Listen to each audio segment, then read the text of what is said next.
Good morning and welcome to my channel. I'm Jennifer. This is A Country Life. And they say that people from the Midwest are hardy folks. Well, guess what? It was 20 below this morning. Warren and I are waiting for it to warm up a little bit. It's about like 15, 16 below right now. We are waiting for it to get a little bit warmer before we head out. We have kind of to run an errand, and I'll tell you about that in a little bit. But I'm just getting some things ready for supper here already. I have a beef roast going in the crock pot, and I just seasoned it up with, today I did something a little bit different. I put a couple of beef bouillon cubes on it, some black pepper. I used this salt, pepper, garlic grill seasoning. I picked that up at Aldi once, I think. I used some minced onion, and then I also sprinkled over some flour, and I put in about maybe a third cup of water just kind of around the base of it. So put that on low. We're gonna let that go. It's gonna cook all day. I'm hoping that the amount of flour that I put in there will kind of just gradually make its own gravy. I may have to thicken it up a little bit more, but I'm also gonna get some bread going. So this is on page 35 in cookbook number 1. This is the honey whole wheat bread. So please screenshot that if you would like. I'm just going to do exactly what it says. I'm going to get all these ingredients into my bread machine.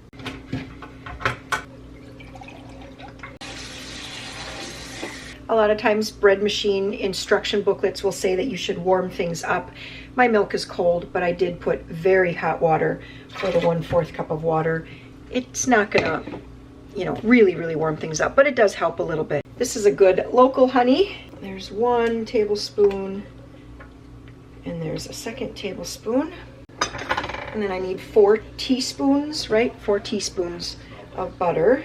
I also have my whole wheat flour here. I keep this in the freezer. I'm just gonna fluff the flour here. I have a fork, just kind of fluff it lightly.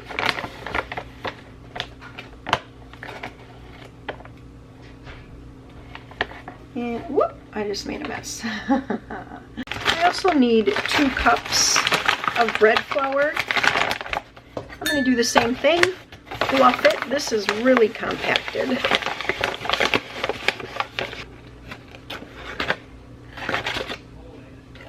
One. How are the chickens? Good. A teaspoon of salt.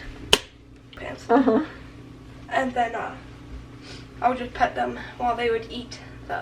And then 1 1/4 teaspoon of yeast. I'm gonna set this to the dough cycle. That is number 7 on my machine.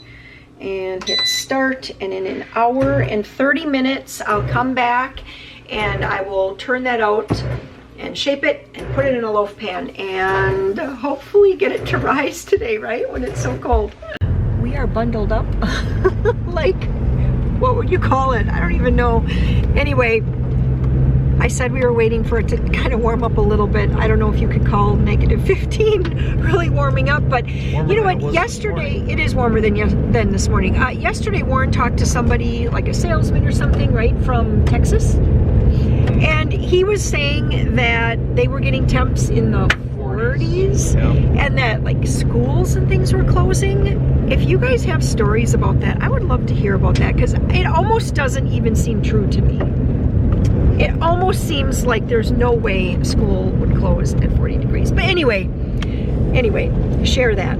Because here, I can tell you, here where we live in central Wisconsin, schools are closed right now, and their threshold is -30 wind chill. So if it gets to -30 wind chill, then school is closed. So I don't know if we are.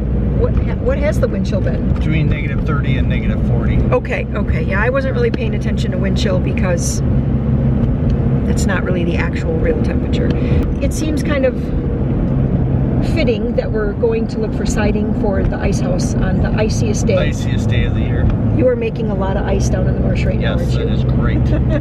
It's great, that's what I need. When did you start? What number flood is this, and when did you start this flood? Let's see, this is the, well, let me think here. I think it's the 3rd flood. I was gonna say 3rd. Yeah, for sure the 3rd.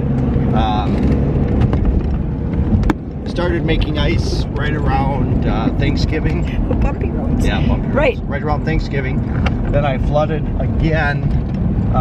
So you make ice, it warms up, you drain the water out from under the ice, let the ice settle down onto the cranberry bed. And there could be like maybe 2 or 3 or 4. That first go around I made like 6 inches. Wow, It was okay. quite cold. And then flooded again in December when we got a cold snap, made a few more inches. So I was like that 9-10 inch range. And that's the same thing, whatever water is under.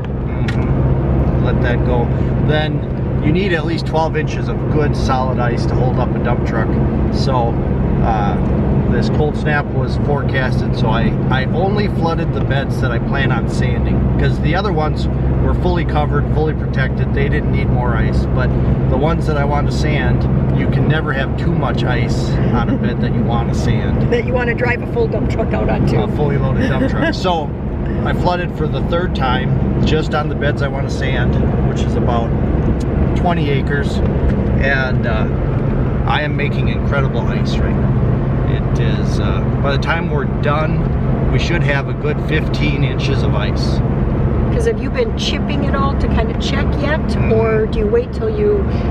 Well, right now I've been chipping just to make sure that I have enough water pressure up against the ice, because if you don't keep a little trickle of water flowing to keep pressure on that flood, your flood will start to drain away on its own just through the ground.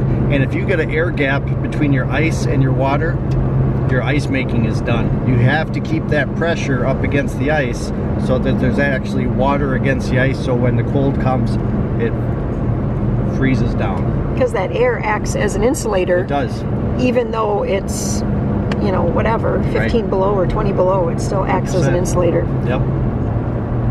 So there's a little update about that. I know a lot of you will ask questions and stuff, and sometimes I just don't always get to answering all of them. But I know that was something that had popped up in the comments, and then I feel like there was something else recently. I'm at a loss though, but we're gonna go and pick out some siding for the ice house. What color is it gonna be? It's either gonna be dark green or dark burgundy. Jury is out on that. The camera's on again. Camera's on. Camera's on. All right, well, steel has been ordered, right? Steel's been ordered for siding. We finally picked a color and a style. It's gonna happen. And it feels like full circle to me, because back in '96 when we got married, what was the color of our wedding? Like the colors? Yeah, dark hunter green. Dark hunter green. They've kind of changed it now. They don't usually call it hunter green anymore. Now they call it forest green or whatever. But anyway, that's the color that we went with. I'm actually really excited about that color. I think it's going to look so pretty. I do too. It is kind of fun when you go to like a building store like that. You know, where we went, we didn't go to like Home Depot or Menards, not that kind, like an actual small town supply company. Builder supply company, right. And there's just so much stuff. So Warren actually kind of changed his mind on a couple of different, or at least one thing. He changed his mind. He saw a new product, and he's like, hey, I think that's going to work better. So we're kind of excited about that. We looked at doors and got a couple of quotes for doors. There's a lot that goes into picking out a door. Oh my gosh. Wow. It's like, what color weather trim do you want? Is that what it's called? Weather trim? Weather stripping. Weather stripping. What color weather stripping? What color?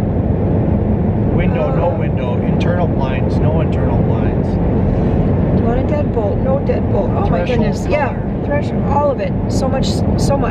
So anyway, we got some samples. I did bring home a sample of possible door colors. And it's not, there we go, possible door colors. So we're gonna, later this week, Warren is going to do some staining of some cedar, and then we're gonna pick between these two colors. We're leaning towards the obsidian, which is, in person, looks more like brown black. Through the camera, at least from my angle, it's looking a little bit red brown, which I think is actually probably means it's the right color. I made up a plan for January for the kids for school. So they are working on that, and they were working on that while we were gone. It basically has all the things that they need to accomplish by next week Friday. And I said they should be able to get at least 5 things checked off every single day, and that would be a good chunk of schoolwork. Let's pinch that together just a little bit over there.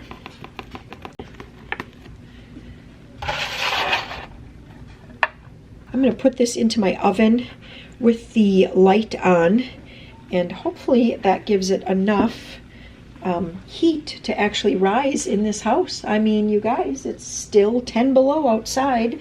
Not that that has a whole lot of bearings on what it is inside, but it's just, you look out and you know it's cold, and so it just still feels chilly. I'm going to give that a full hour in the oven before I open it up, check on the bread, because I think it's going to take quite a while. It's going to take quite a while before it rises. On this cold day, we are having taco soup for lunch. I made taco soup yesterday for supper, and the only thing I can think of that I did differently with this taco soup this time is I used my tomato passata, which I can't even remember how I made that because it was 2 years ago. It was the last jar that I had of that, and I'm completely out of my home canned tomato juice as well. But it was the best taco soup that I ever made. And maybe, Peter, it's because you helped make it. Probably. Fix the boat. And Peter is making magnets here. He was supposed to be making a compass, But it didn't work out. didn't want to work very well, did it? It kept wanting to go east and west So now instead I'm of just north and driving my south. boat, and I put it behind the chicken, and boom, it's like kind of stabs it. All right, so a little bit of sour cream, a little bit of chips, and a little bit of shredded cheese, and lunch is served. Also, we'll have some applesauce. Hey, Mom, would you let me just make a line on a plate with this dry erase? Will it come off? I'm pretty sure, because I did the thing where you just took like dry erase and then you poured water on it and it floats. What floats? The ink. And anyways, it does come off. All right. Back in December, I picked up a bunch of peppermint types of foods, and we were always going to do a taste test, and it never, ever, ever happened. Even though I've been like every single day. I'm like, can we do it? Can we do it? Can we do it? Can we do it? Can we do it? Can we do it? Maria's been a broken record. What does it mean to be a broken record? Yeah. It means that you just keep repeating the same thing over and over and over and over. I'm thinking this is going to be best. This is what I'm most looking I forward think to. this is Gonna going to be the best. Milano slices. Peppermint. Right now, Sure. white cream and peppermint pretzels. And then we have peppermint bark original recipe. Oh, this smells good. Oh my Ooh, gosh. this smells good. Oh, Okay. they're a lot thinner than I thought they would This be. is what it looks like. They're the thin pretzels. Oh my gosh. And this, it's almost like a graham cracker with chocolate that's very melty. What does this taste like? Not great. Basic. This tastes like something. Like a Christmas cookie. 5 out of 10. I'd give this an 8 out of 10. But then there's chocolate. Chocolate covered pretzel sticks. 7 Really out of 10. airy. I gave these an 8 out of 10. I give these a 5 out of 10. All right, so here's some peppermint bark by Redbird Handcrafted Candy. You want to split this one with me? It's like those two things mixed together without any of the cookie or the pretzel. Just peppermint bark. I think it tastes like soap. No, this is my favorite one so far. You think it tastes like soap? Yeah. It does kind of taste like soap. Yeah. Meringues. Maria says meringues are very French. That's what my French teacher said. And we have Redbird peppermint popcorn. Whoa! I just opened it a crack and just dusted with meringue dust. You're supposed to open it. They're dusty. Smell like peppermint. They're like supposed to melt. Oh.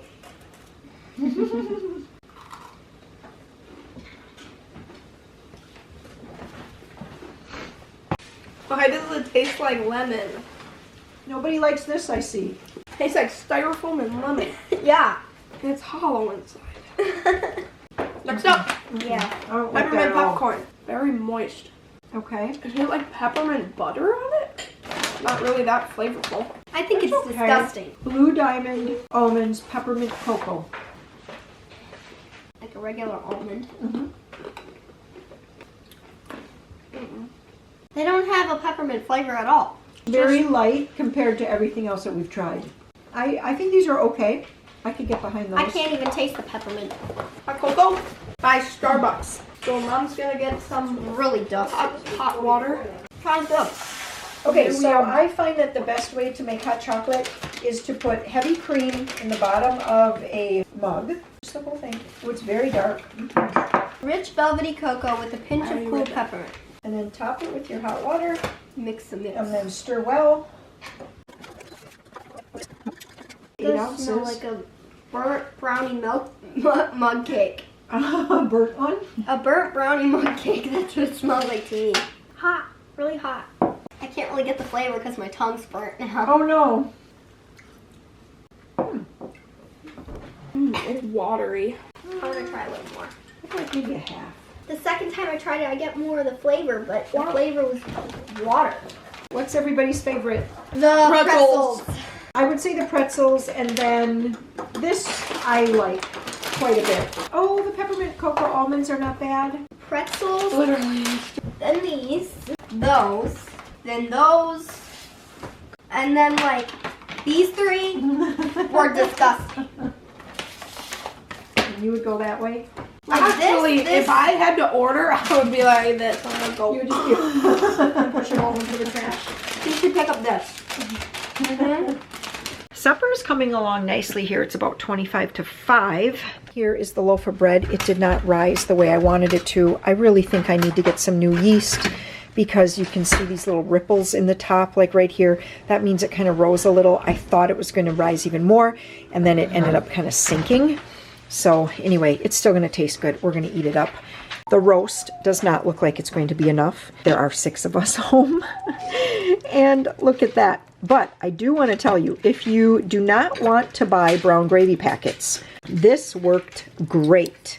To put just a small amount of water with my roast, like I said earlier this morning, about 1/3 of a cup of water, maybe it was a 1/2 cup, and then I just sprinkled flour over the top of the roast, like until it was covered. About halfway through today, I flipped the roast over, and then I stirred in that flour, and look at what a nice gravy it made. It's like not too thin, not too thick. It is just right. I literally just 5 minutes ago stuck my meat fork into the beef roast and I just kind of shook it and it just fell apart. The flavor is great. So that was a couple of beef bouillon cubes. Whatever I said this morning, that's what I put in there. It tastes really good. I do have some potatoes going. I need to put a cover on that though so it comes to a boil faster. No. Here we go. You might have to use the other spoon, Joe. Okay. You have to do it fast. There you go. That is your fault. Oh, you are wrong. No, you were going so